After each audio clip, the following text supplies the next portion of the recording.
All right, let's head to Devin Murrigan at the eNCA Money Desk. Devin, good afternoon to you again. Economists this afternoon are weighing in on how this R500 bn COVID stimulus should be injected into the economy.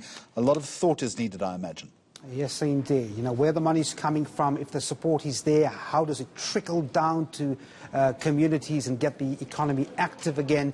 The extension of the country's lockdown still hanging in the balance as the President announced that stimulus package to revive the economy. Jeremy, the R500 bn package, which puts money in the hands of the poor, is aimed at propping up businesses, subsidizing wages and creating new jobs. Kevin Lings is the chief economist at Stanlib.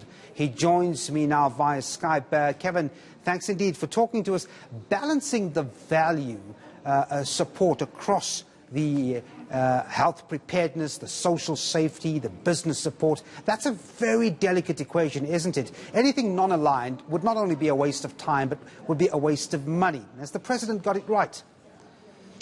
Hi, Devin. It is exactly the challenge. Obviously, all countries are facing the same sort of challenge. How do you allocate the money efficiently? In South Africa, it's accentuated by the fact that we have limited resources. So you can't just put more and more money at work. You've got to make it work effectively. When I look at the allocation that's been made in terms of what's been stated, I think it's the right approach.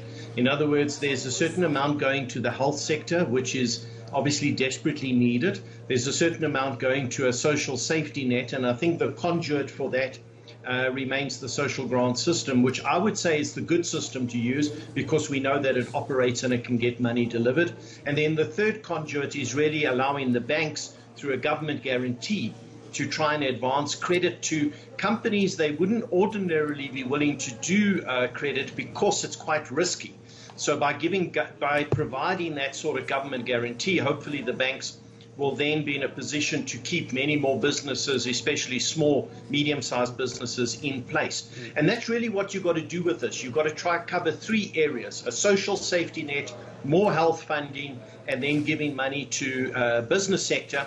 And it's a question of, can you deploy that money effectively? Can you deploy that money timelessly? Time is not on our side. We're deep into the lockdown. We've got to try and make this money work as quickly as possible. So I think on the face of it, the plan is good. It's now about execution. Yeah, and that brings me to my next point. We've got the allocation done, but actually dishing out this intended support to various recipients, I mean, that's where the mechanics of it come to play, isn't it? And the other question, Kevin, while we're talking about this, some relief for those joblessness or jobless people who are not in any form of a grant. Again, there are some loopholes there. I mean, how do we keep track of something like that? So there are going to be many mistakes are made along the way. You can't allocate this amount of money in this time period and not make mistakes. And obviously there will be people who really should be getting this that simply don't get it through the system, and others that don't qualify that will be allocated. It's the nature of these types of packages. But clearly the intention is still to use the social grant system to try and target those individuals who fall outside of these safety nets. Typically people who are desperately poor but wouldn't necessarily qualify for some sort of social grant. And what we're told from government's perspective is that they already do some of that and they need to expand that.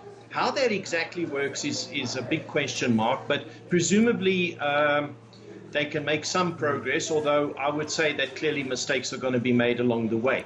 In terms of the upping of the normal social grants, I think there we have a little bit more comfort that something will materialize. And in terms of trying to get the banks to provide relief to businesses, again, you would hope that they target the right businesses, not businesses that fundamentally don't actually need the finance. These would be much smaller businesses, medium-sized businesses, businesses that maybe the banking sector wouldn't ordinarily be looking at to grant finance. So the test is really, can the people who are making the actual end decision get those decisions right in the interest of the country and not in the interest of a business environment and making profits, or in some sort of political interest, or just not really willing to go find the people that need the support. All right, we're going to have to leave it there, Kevin, because of time. Thanks very much indeed for talking to us. Let's quickly take a look at the local market. It's 0.75% up today as some improved sentiment surfaces globally.